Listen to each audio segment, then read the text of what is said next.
Britain is surrounded by sea. The sea has shaped the British Isles and has had a profound influence on the life of the British people.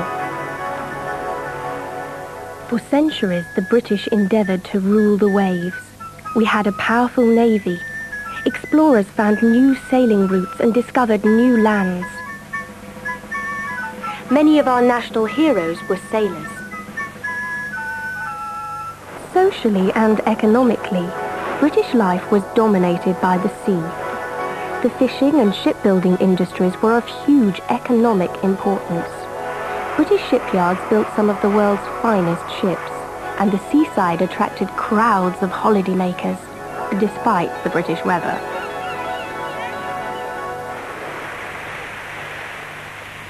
In the last 50 years, the number of fishermen has fallen by over a half. Today there are fewer than a dozen major shipyards in operation, whereas before the Second World War there were nearly 100.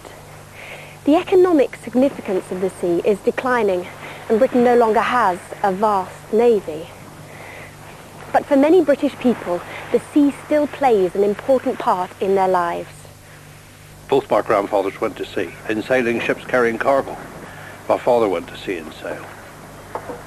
They went to the Mediterranean and Newfoundland and the Caribbean. My mother's father was a shipwright, shipbuilding in Salcombe, and he was in Salcombe until the wooden shipbuilding died out. But he went to sea as ship's carpenter on sailing vessels. And my father's father went to sea on sailing vessels that were Salcombe built also. The sea has always been part of my life. I can't imagine life without it, really. My father had been in the Royal Navy for 2 World Wars, and I suppose the sea was in my blood, although that sounds a bit of a cliche. Having said that, my son, who's 19, he's gone to sea after me.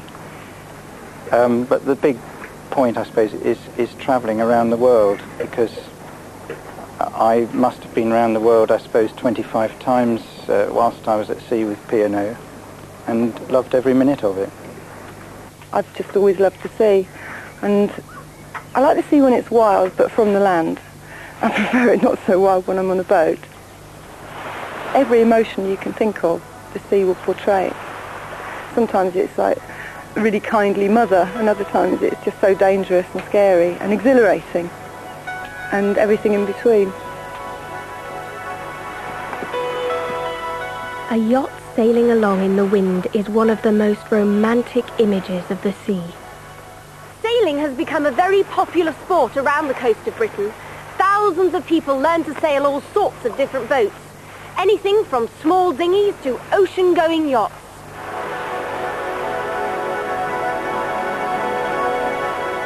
It gets me away from work pressure, because when you're sailing you have to focus on that and nothing else, so it's a good relaxation. You've got plenty of clean air, you can get away from people that you really don't want to be around, and conversely you can be around people that you want to be around, because when you're in a boat with someone you have to get on with them. You can go and live in places that you'd never ever be able to have a house or even stay, and you can stay for as long as you want and move on, and you can go out to sea, or you can come in and stay in the creeks, and it's just endless really.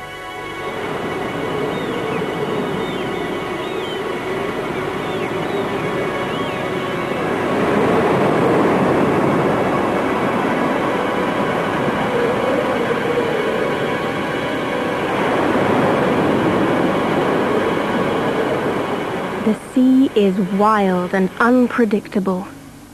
Part of the excitement is the challenge of the unknown.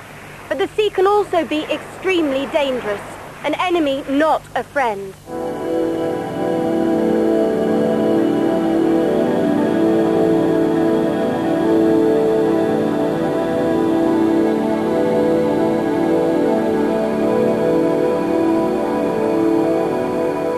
Around the coast of the British Isles, there are more than 200 lifeboat stations.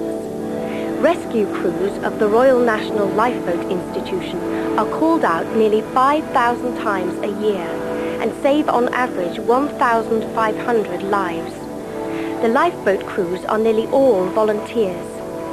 I think all waters are dangerous everywhere. I think the great danger is that people perhaps don't prepare their boats or themselves sufficiently for going out. That can be very dangerous no matter where you are. Anyone can buy a boat and just go set off in it with an engine on the back. They're not required in England to have safety equipment, which in my view is quite appalling. So you have in August here several thousand of these boats, a lot with no safety equipment and people that don't necessarily know what they're doing. So the recipe is there for a lot of chaos on the water. How long does it take to launch the lifeboat? We normally do it in about 6 minutes, from the first call for the crew, which is done on pagers, through to the lifeboat leaving the moorings. The crew for this lifeboat is 7, and we have 14 members who are there to choose from. There's only one permanent member of the crew here, and that's the coxswain mechanic, which is Frank Smith.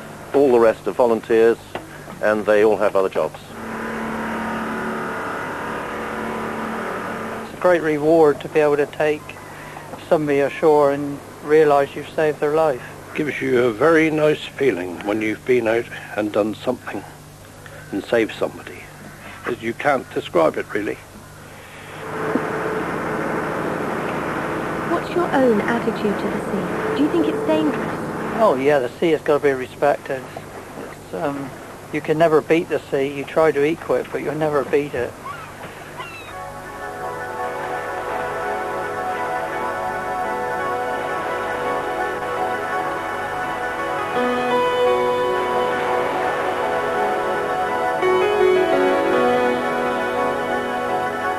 Despite all the dangers and sometimes feeling seasick, there's nothing that quite compares with this sense of freedom.